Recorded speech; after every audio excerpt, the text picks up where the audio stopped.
बिहार के सरकारी स्कूलों में बच्चों के लिए हुए ये खास बदलाव। नमस्कार, मैं दिव्या, स्वागत है आपका आज के इस वीडियो में। लगातार प्रदेश में शिक्षा के स्तर को सुधारने के लिए कई प्रयास किए जा रहे हैं। प्रदेश में प्रारंभिक और माध्यमिक विद्यालयों की संख्या लगभग 81,223 है। नए साल की शुरुआत के साथ ही इन सभी स्कूलों में पढ़ाने के अंदाज में थोड़े बहुत बदलाव भी किए गए हैं। दरअसल इन बदलावों के तहत स्कूलों में किसी भी तरह की परीक्षा सेंटर, वार्षिक या मासिक परीक्षा के दौरान बच्चों की पढ़ाई को डिस्टर्ब नहीं किया जाएगा। इन परीक्षाओं के दौरान भी बाकी सभी कक्षाएं सुचारू रूप से चलाई जाएंगी। इसके अलावा कक्षा 10वीं और 12वीं के लिए नई राष्ट्रीय शिक्षा नीति के तहत बोर्ड की परीक्षाएं इस साल में 2 बार आयोजित होंगे। वहीं यूनिवर्सिटी या कॉलेज में एडमिशन लेने वाले बच्चों के लिए जाने वाले CUET की परीक्षा के लिए जो विकल्प दिए जाते हैं, उनकी संख्या अब कम की जाएंगी। इनमें बच्चों को 5 से 6 विषयों को ही चुनने का विकल्प मिल सकेगा।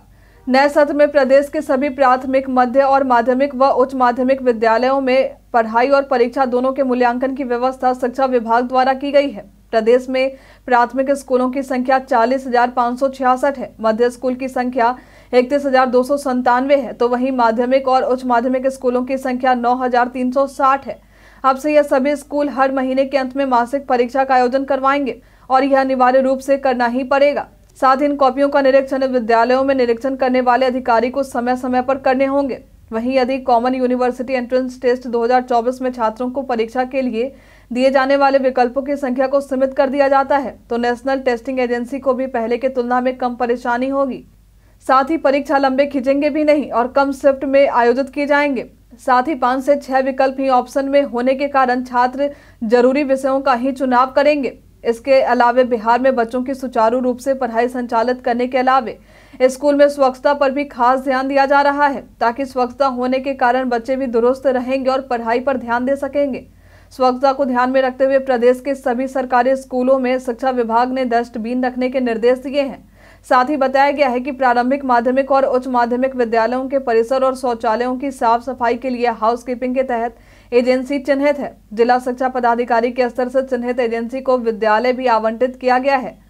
पत्र के द्वारा शिक्षा विभाग ने बताया है कि समीक्षा के क्रम में यह देखा जा रहा कि इस हाउसकीपिंग व्यवस्था से विद्यालय परिसर की साफ सफाई के माहौल में बदलाव आए हैं। इसके बावजूद फिर भी विद्यालयों के परिसर में छात्र छात्राओं के द्वारा कई कचरे इधर उधर फेंके जाने से परिसर की स्वच्छता प्रभावित होती दिख रही है। माध्यमिक शिक्षा निदेशक कन्हैया प्रसाद श्रीवास्तव द्वारा कहा गया है कि आवश्यक है कि कचरे को डस्टबिन में रखने की आदत बच्चों में डाली जाए। इससे बच्चे विद्यालय परिसर में यहाँ वहाँ गंदगी फैलाने के बजाय गंदगी को कूड़ेदान में ही डालेंगे और कैंपस गंदा नहीं होगा। साथ ही शिक्षा विभाग द्वारा अपने दिए गए निर्देश में कहा गया है कि सभी विद्यालयों में स्वच्छता बनाए रखने के उद्देश्य से कंपोजिट ग्रांट की राशि से सभी विद्यालयों में कूड़ेदान की व्यवस्था करवाई जाए। साथ ही सभी विद्यालयों के प्रधानाध्यापकों को निर्देश दिया जाए कि बच्चों को कूड़ेदान का उपयोग करने के लिए जागरूक करें, ताकि बच्चे कूड़ेदान का उपयोग करने और विद्यालय परिसर की स्वच्छता बनाए रखें। आप स्वच्छता को लेकर कितने जागरूक हैं, हमें कमेंट करके जरूर बताएं। आज के लिए फिलहाल इतना ही। हमारे साथ बने रहने के लिए आपका धन्यवाद।